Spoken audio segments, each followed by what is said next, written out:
VJ fertility అమ్మ అనే పిలుపుకు శ్రీకారం చుట్టండి. పొందండి ఉచిత మొదటి కన్సల్టేషన్, మొదటి స్కాన్. సంప్రదించండి 8880747474. మీనాక్షి నటరాజన్ కొత్తగా తను వచ్చిండ్రు సార్, ఏం చేంజ్ ఎక్స్పెక్ట్ చేస్తున్నారు? ఆల్రెడీ ఒక ఆయన మీద వెయిట్ పడ్డది కదా, చాలా స్ట్రిక్ట్ ఆఫీసర్ లాగా కనిపిస్తున్నారు, స్ట్రిక్ట్ లీడర్ లాగా కనిపిస్తున్నారు.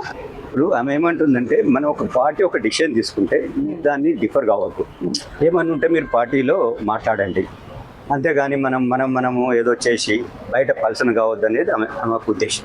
యా, కానీ అందరూ ఇష్టం వచ్చినట్టు, ఎవరు ఇష్టం వచ్చినట్టు వాళ్ళు మాట్లాడుతున్నారు. ఏంటి సార్, ఎందుకు కంట్రోల్ ఎందుకు తప్పింది? బేసికల్ గా మీకు తెలిసిందే, కాంగ్రెస్ అనేది ఎక్కువ ఎవరైనా ఏదైనా మాట్లాడుతున్నారు ఒక ఇది. బట్ ఇప్పుడున్న పరిస్థితులలో బికాజ్ రీజనల్ పార్టీలు చాలా వచ్చినాయి కాబట్టి మనం కొద్దిగా ఏదైతే మన ఇష్యూ ఉందో, ఏదైనా మంచి చెడు ఏదైనా పబ్లిక్ ఒక మాటగా చెప్పాలని పార్టీ అనుకుంటుంది.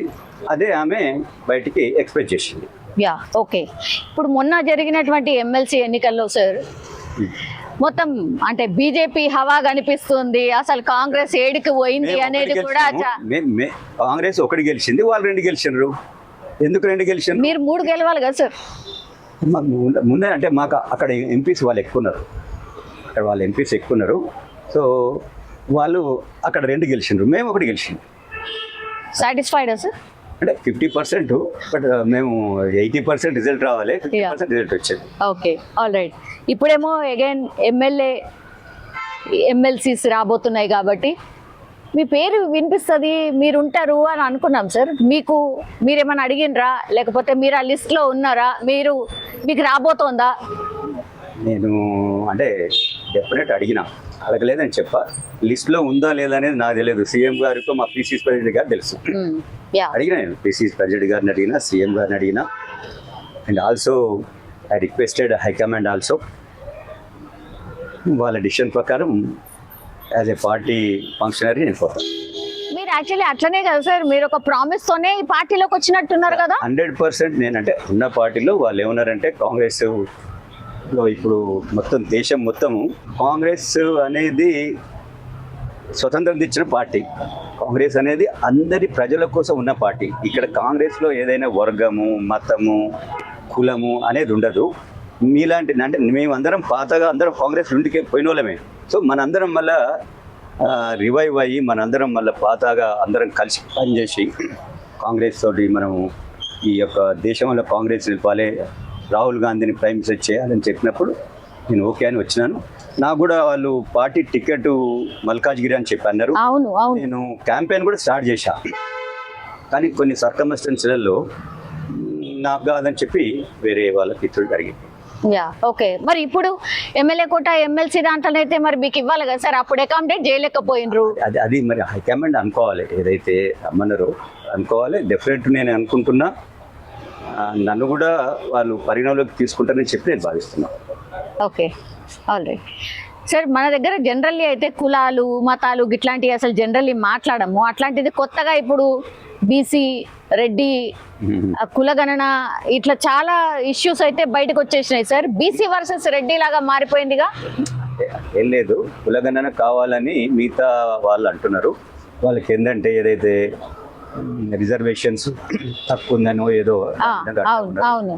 కాబట్టి దాని ప్రభుత్వం ఒక మాట వాళ్ళకు ఒక అష్యూరెన్స్ ఇచ్చింది, మేము చేస్తామని. చిత్తశుద్ధితోని కూడా ఉంది కదా సార్ మీ పార్టీ. చేస్తామన్నారు కాబట్టి చేసిండ్రు. అవును, వల్ల ఏమని చెప్పారు, ఏదైతే కులాలు అనేది ఉన్నది కదా, అది ఇట్స్ ఎ ఫ్యాక్ట్. దాన్ని వాళ్ళు చెప్పిండ్రు, ఈ కులం ఇంత ఉంది, వీళ్ళు ఇంత ఉన్నారు, వీళ్ళు ఇంత ఉన్నారు చెప్పారు. దాంట్లో తప్పైతే లేదు కదా. మేమే ఎక్కుదామని అంటుంది కదా బీసీ. మరి మేము అందుకని 42% ఉన్నారని చెప్తున్నారు కదా, ఎక్కువ ఉన్నారు కదా. ఒక బీసీ అనేది ఒక 42 ఉన్నది, ఎస్సీ అనేది ఇంత ఉన్నది, ఎస్టీ అనేది ఇంత ఉన్నది, ఓసీ అనేది ఇంత ఉందని చెప్పిండ్రు. దాంట్లో తప్పేం లేదు. ఇప్పుడున్నటువంటి సినారియోలో కాంగ్రెస్ సర్కార్ ఎంత బాగా చేస్తుంది అంటే, పరిపాలన పరంగా కావచ్చు, సంక్షేమ పథకాలు కావచ్చు, బాగానే అందుతున్నాయా సార్? మీ ఫీడ్బ్యాక్ ఏంటి? అంటే మంచిగా అంటే ఏదైతే కాంగ్రెస్ అన్నదో దాని ప్రకారం చేస్తుందని ఫైనాన్షియల్ ట్రబుల్స్ అనేది ఎక్కువ ఉన్నది. అది ప్రాబ్లం. మరి దాన్ని ఎట్లా అధిగమించబోతున్నారు? కేంద్రం సహకరిస్తుందా? ఏం చేస్తుంది? కేంద్రం సహకరిస్తే ఇంత బాధ లేకుండే. బికాజ్ ఆఫ్ సెంట్రల్ గవర్నమెంట్ ఇప్పుడు ఈ యొక్క గవర్నమెంట్కు కొన్ని ఫైనాన్షియల్ ట్రబుల్స్ వస్తున్నాయి. ప్రభుత్వం తీసుకున్న స్కీమ్స్ 1 by 1 ఇంప్లిమెంట్ చేస్తాము. ఓకే. కొంత ఫైనాన్షియల్ ప్రాబ్లమ్స్ తోటి కొంచెం డిలే అవుతుంది. బట్ ఎప్పుడైనా మీరు చూడండి, కాంగ్రెస్ ఒక ఇన్సూరెన్స్ ఇచ్చిందంటే 100% దాన్ని ఇంప్లిమెంట్ చేస్తారు. ఓకే. ఒకప్పుడు వైఎస్ రాజశేఖర రెడ్డి అప్పుడు 1 టైం రుణమాఫీ చేసేసి. అవును. ఎస్. సో అలాంటి కాంగ్రెస్ ఈరోజు చెయ్యదని అనుకోవడం అది తప్పు. ఏదైతే అంతకుముందున్న ప్రభుత్వము పెద్ద ఎత్తున ఫైనాన్షియల్ ప్లానింగ్ లేక ఇబ్బడి మబ్బడిగా అప్పులు తీసుకొని చేయబట్టి ఈరోజు ఈ కష్టాలు వచ్చినాయి. బట్ డెఫినెట్ ఈ కష్టం అనేది ఎల్లకాలం ఉండదు. ఇది నో టైం. దీన్ని అధిగమించి ఏదైతే అష్యూరెన్స్ ఇచ్చిండ్రో కాంగ్రెస్ ప్రభుత్వం, కాంగ్రెస్ సెంట్రల్ అంటే మా యొక్క కాంగ్రెస్ అధినాయకుడు గాను సోనియా గాంధీ కావచ్చు, రాహుల్ గాంధీ గారు కావచ్చు, ఖర్గే గారు కావచ్చు, దాన్ని మా యొక్క ముఖ్యమంత్రి రేవంత్ రెడ్డి గారు తూచా తప్పకుండా ఇంప్లిమెంట్ చేస్తాడు.